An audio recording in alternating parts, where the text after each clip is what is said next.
हसीन दिलरुबा मिले तो दिल जवा मारा ठुमका बदल गई चाल में तौबा कैसे है नादान घुंघरू पायल के अरे करने वाले प्यार करते हैं।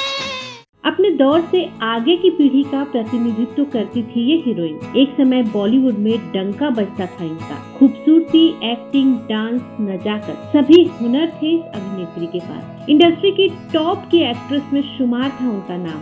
और एक वक्त ऐसा भी था जब उनके घर के बाहर प्रोड्यूसर्स और डायरेक्टर्स की लंबी लंबी लाइन लगा करती थी। ये दिन तो आता है एक दिन जवानी में आंखें मिला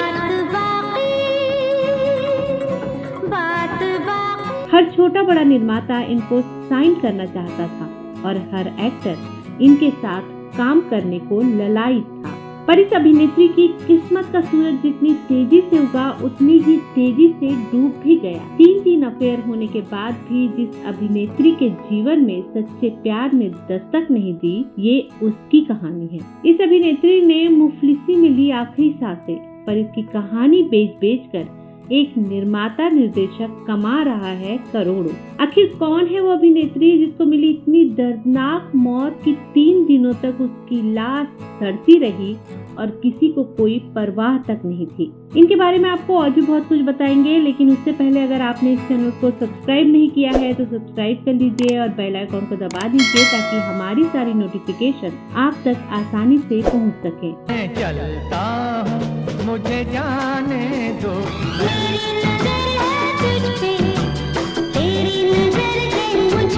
नमस्कार, मैं हूं नीलम शुक्ला देवांगन और आप देख रहे हैं फिल्म जोन गोल्डन एरा, एक ऐसा चैनल जहां पर फिल्म और फिल्मी लोगों से जुड़ी सारी जानकारियां आपको मिलती हैं। आज हम जिस बदनसीब अभिनेत्री की बात कर रहे हैं वो है परवीन बॉबी। तुम साथ हो जब अपने दुनिया को दिखा दो, तेरा मुझको मनाना आसान है।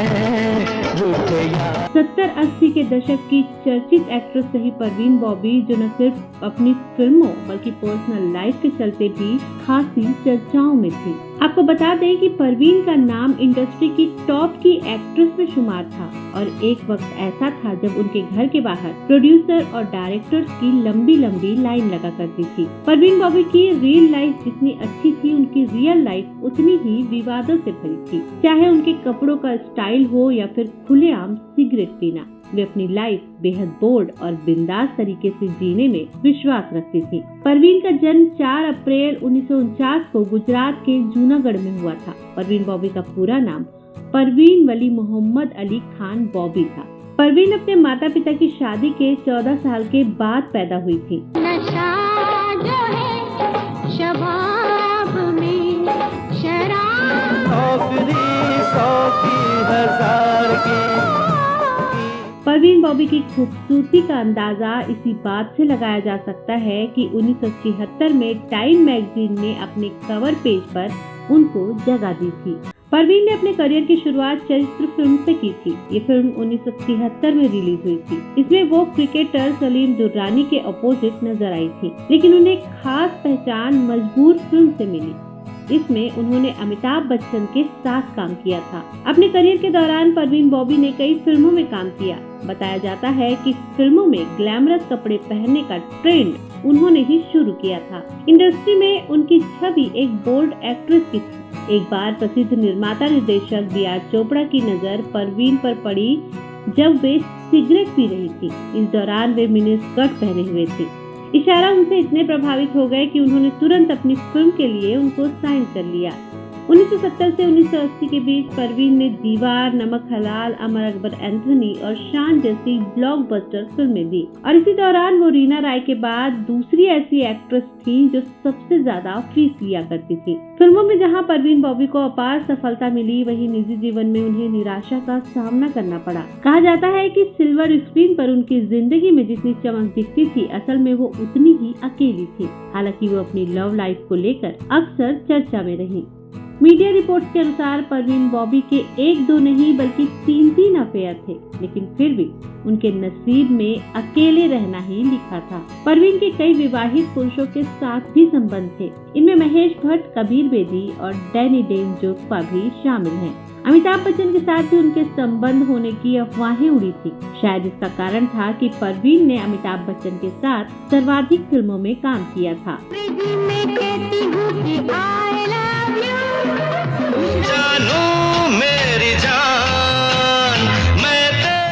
बताया जाता है कि उनका अफेयर महेश भट्ट के अलावा डैनी और कबीर बेदी से भी रहा है, लेकिन महेश भट्ट के साथ उनकी प्यार भरी कहानी का दर्दनाक अंत हुआ था। परवीन का पहला सीरियस अफेयर एक्टर डैनी डेंजोग्पा के साथ बताया जाता है।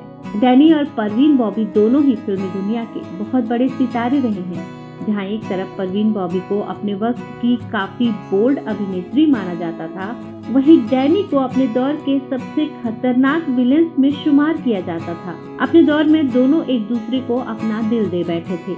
हालांकि दोनों कलाकार एक होते होते रह गए। परवीन बॉबी और डैनी एक फिल्म के सेट पर एक दूसरे के करीब आ गए थे। पहले दोनों की दोस्ती हुई, इसके बाद दोनों एक दूसरे को अपना दिल दे बैठे। दोनों कलाकार पूरे 4 साल तक लिव इन में भी रहे। डैनी ने एक इंटरव्यू में इस बात का खुलासा किया था कि परवीन के साथ एक अच्छा वक्त बिताया और कुछ समय बाद दोनों अलग हो गए। दोनों एक दूसरे को काफी वक्त दिया करते थे, लेकिन जब परवीन बॉबी की दोस्ती अमिताभ बच्चन से हुई तो वो उनके साथ काफी वक्त बिताने लगी। एक बार वो अमिताभ बच्चन के साथ थी, उसी समय उनसे डैनी मिलने आए तो परवीन ने उन्हें अपने घर के अंदर तक नहीं बुलाया।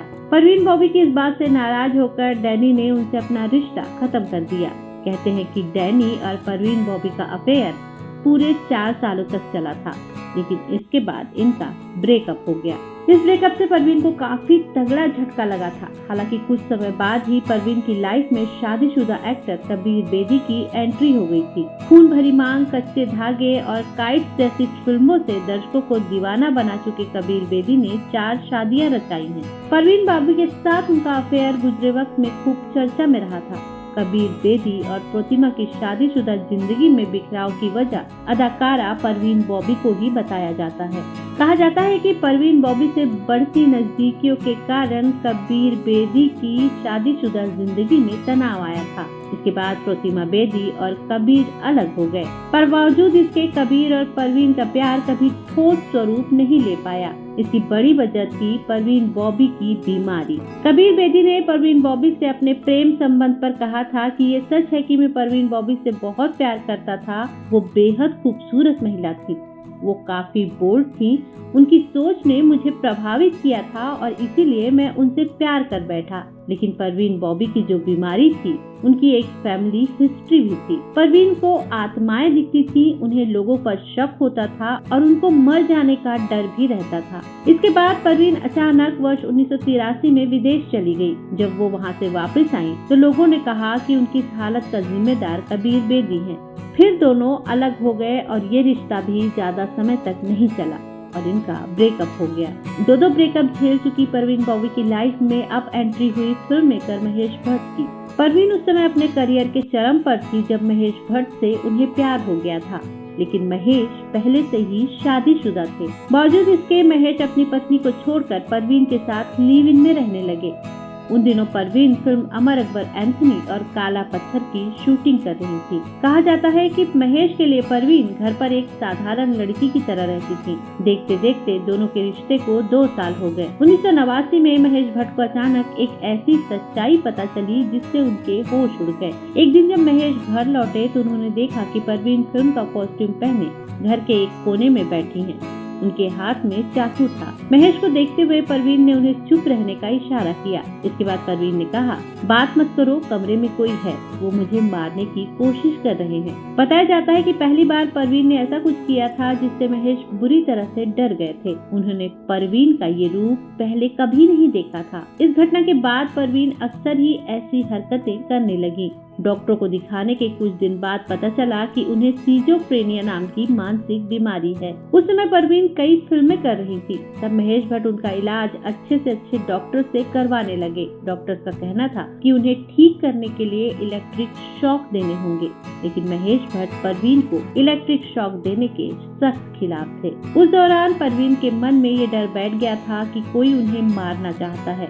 कुछ समय बाद तो परवीन को लगने लगा था कि उनकी कार में बम रखा है। वो एसी की आवाज तक से डर जाया करती थी। यहाँ तक कि अपने को स्टार अमिताभ बच्चन को भी वो अपने लिए खतरा मानने लगी थी। परवीन को लगता था कि अमिताभ उन्हें मारना चाहते हैं। परवीन की ऐसी स्थिति देख उन्हें कमरे में ही बंद रहने की सलाह दी गई।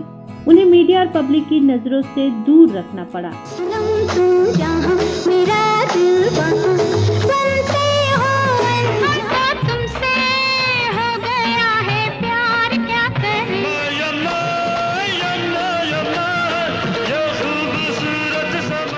इस दौरान परवीन का वजन काफी बढ़ गया और उन्होंने अपनी खूबसूरती भी खो दी। इधर डॉक्टरों के पास उन्हें इलेक्ट्रिक शॉक देने के अलावा कोई विकल्प नहीं बचा था। तभी महेश पर भी कई तरह के आरोप लगने लगे। लोगों का कहना था कि महेश ने परवीन का इस्तेमाल किया, अपने फायदे के लिए परवीन के स्टारडम और रुतबे का इस्तेमाल किया और अब वो उन्हें ठीक नहीं होने देना चाहते हैं। अब तक परवीन की हालत बेहद नाजुक हो चुकी थी।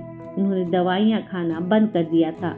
परवीन की ऐसी हालत के चलते कई बार महेश को भी खाने और ड्रिंक में दवाई मिलाकर पिलाना पड़ता था। परवीन के ठीक होने की संभावना बहुत कम थी। तब महेश भट्ट परवीन को मुंबई से दूर बेंगलुरु लेकर चले गए। महेश परवीन को तनाव से दूर रखना चाहते थे। उन्होंने सोचा कि नए माहौल में उन्हें ठीक लगेगा। बाद में महेश परवीन को वहीं छोड़कर अपनी पत्नी लॉरेन के पास वापस आ गए। उसी दौरान महेश ने फिल्म अर्थ लिखनी शुरू की, जो उनकी जिंदगी की सच्चाई थी। इलाज पूरा होने के बाद परवीन मुंबई वापस आ गई। ये वो समय था जब महेश परवीन से दूर भाग रहे थे, लेकिन परवीन महेश को छोड़ने के लिए तैयार नहीं थी। पर हुआ वही जो होना था। एक रात महेश आधी रात में ही परवीन के घर से निकल गए। परवीन ने उन्हें रोकना चाहा।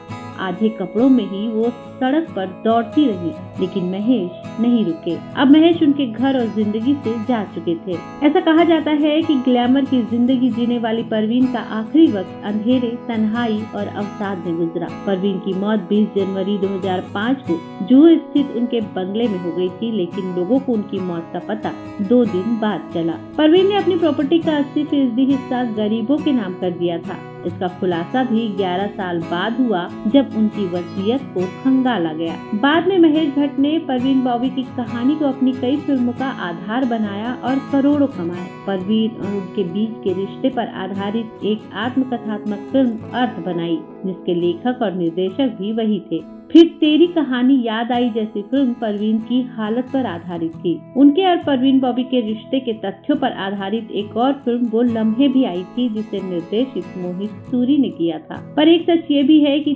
तीन प्रेमियों के मौजूद होने के बावजूद जब वो दुनिया को अलविदा कहने वाली थी, तब उनकी हालत ऐसी हो गई थी जिसे कोई देख नहीं पा रहा था। उनके साथ कोई नहीं था। एक दर्दनाक मौत मिली उनको, जो शायद वो डिजर्व नहीं करती थी। तो दोस्तों, आपको ये कहानी कैसी लगी हमें जरूर बताइएगा। अभी तक अगर आपने इस चैनल को सब्सक्राइब नहीं किया है तो सब्सक्राइब कर लीजिए और बेल आइकॉन को दबा दीजिए, ताकि हमारे सारे नोटिफिकेशन आप तक आसानी से पहुंच सके। तो आज के लिए मुझे यानी अपनी दोस्त और होस्ट नीलम शुक्ला देवांगन को दीजिए इजाजत। नमस्कार।